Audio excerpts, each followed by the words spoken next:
안녕하세요. 낭만조각가 낭조입니다.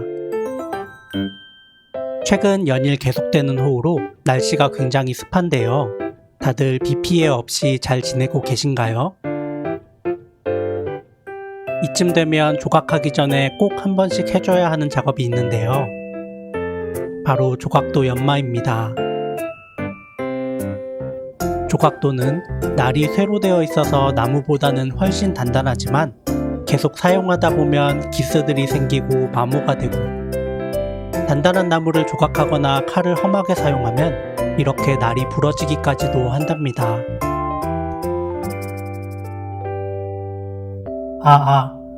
안녕하세요. 낭조입니다. 잘 들리시나요? 지금 보여드리는 이 조각도는 제가 지난 6개월간 사용한 도구들인데요. 자세히 보시면 날 표면에 잔기스들도 많고, 카메라로는 잘 안 보이지만 손톱으로 만져보면 날 끝도 살짝씩 나가 있는 게 느껴지거든요. 이렇게 날 끝이 뭉툭해지면 조각할 때 나무를 베는 느낌보다는 뜯긴다는 느낌이 들 때가 있거든요.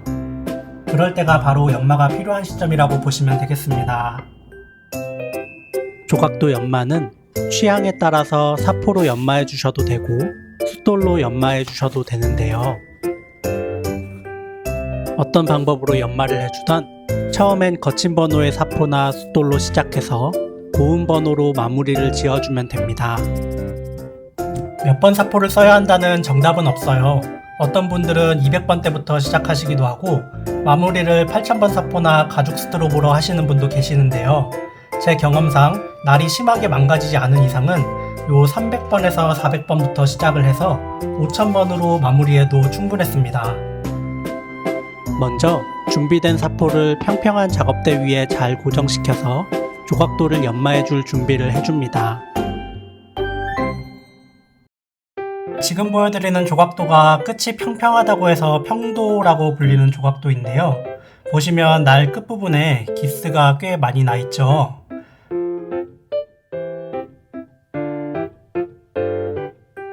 우선 400번 사포로 연마를 시작해 보도록 하겠습니다.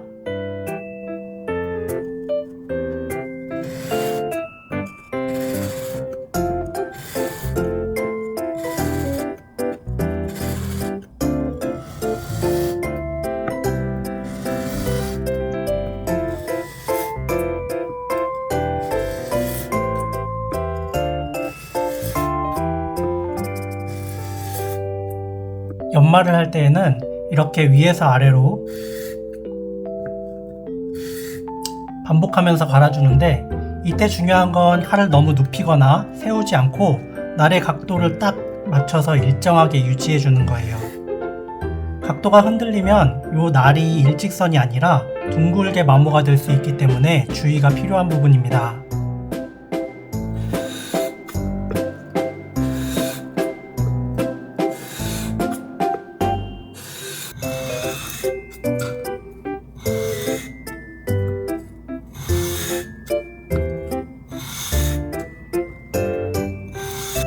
(400번) 사포의 연마가 끝나면 기존의 불규칙한 기스들 대신 이렇게 사포에 의한 일정한 방향의 연마 자국이 생깁니다. 그리고 날이 갈리면서 이렇게 날 끝에 쇠 찌꺼기 같은 게 생기는데 이걸 버라고 불러요. 이 버는 조각도의 뒷면을 살짝 갈아서 없애줍니다.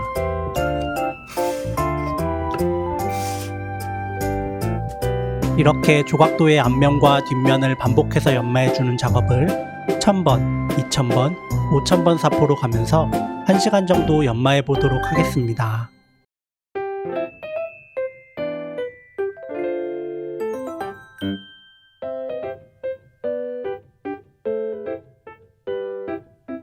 조각도를 연마하실 때 사포랑 조각도의 방향이 꼭 이렇게 수평이 되게 연마하실 필요는 없어요. 어떤 분들은 수직으로 연마하시기도 하고 대각선 방향으로 약간 틀어서 이렇게 연마하시기도 하거든요. 그런데 조각도를 이렇게 수직으로 연마하거나 대각선으로 살짝 틀어서 연마하게 되면 이 조각도의 날 끝이 사포랑 직접적으로 닿게 되는 면적이 굉장히 넓어지게 되거든요.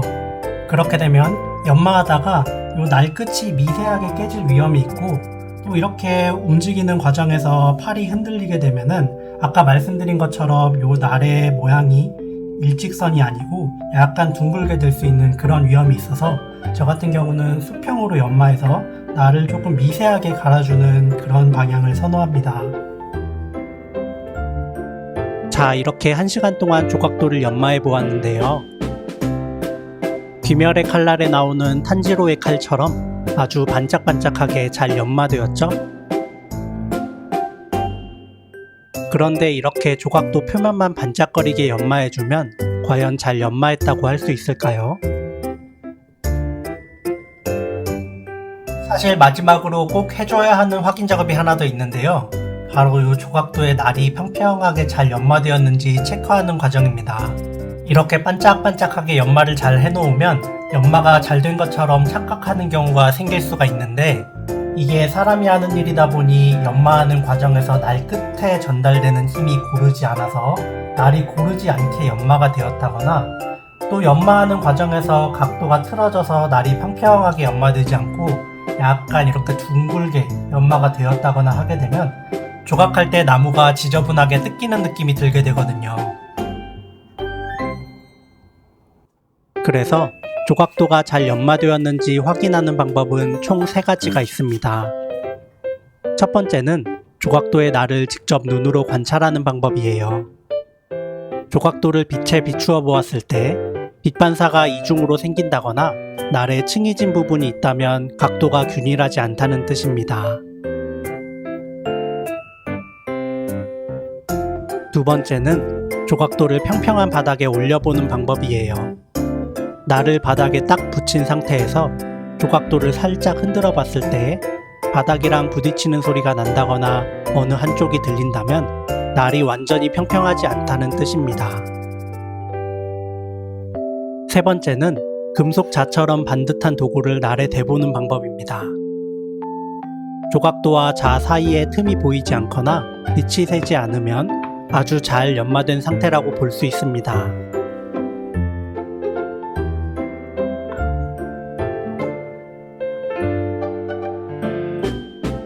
자, 그럼 연마 상태까지 잘 확인했으니 이제 실제로 나무가 얼마나 잘 깎이는지 확인해 볼까요? 지금 보시는 이 나무는 마티카라고 하는 조각용 나무인데요. 요 밑부분은 대패로 살짝 밀었기 때문에 색깔이 밝은 색을 띠고 있고 요 윗부분은 전혀 어떤 가공을 하지 않은 상태입니다. 그래서 요 윗부분을 아까 연마한 조각도로 살짝 다듬어서 조각도가 잘 연마되었는지 확인해 보도록 하겠습니다. 확실히 연마하기 전보다 조각도가 손에 착 감기고 느낌도 훨씬 좋네요. 이렇게 조각도 하나 평평하게 잘 연마하려면 굉장히 오랜 시간이 걸리는데요. 번거롭고 귀찮은 조각도 연마, 과연 어떻게 하면 최대한 줄일 수 있을까요? 그래서 연마한 조각도를 오랫동안 잘 보관할 수 있는 꿀팁도 함께 알려드리려고 하는데요. 바로 요 동백류를 조각도 날에 잘 발라서 보관해주는 것입니다. 동백류는 동백꽃 열매의 씨앗에서 추출한 기름을 말하는데요. 부드러운 천이나 헝겊에 동백류를 살짝 묻혀서 조각도 날에 얇게 발라주면 녹이 슬거나 부식되는 것을 방지할 수 있어서 날 상태를 오랫동안 유지할 수 있습니다. 특히 요즘처럼 습도가 높은 계절엔 이렇게 방청 처리를 해주는 것만으로도 칼날의 수명이 훨씬 길어진답니다. 오늘은 이렇게 조각도 연마에서부터 보관하는 팁까지 알아보는 시간을 가졌는데요. 조각의 완성도는 결국 이 도구에서 나오는 것 같아요. 그래서 조금 귀찮더라도 정기적인 연마는 꼭 해주시는 걸 추천드립니다. 서툰 목수가 연장 탓한다는 말이 있지만 서툴기 때문에 연장이라도 좋아야 하는 것도 팩트이기 때문이죠. 그럼 다음 영상에서는 더 재미있고 따뜻한 조각 이야기로 찾아뵙겠습니다. 시청해주셔서 대단히 감사합니다. 지금까지 낭만조각가 낭조였습니다. 안녕.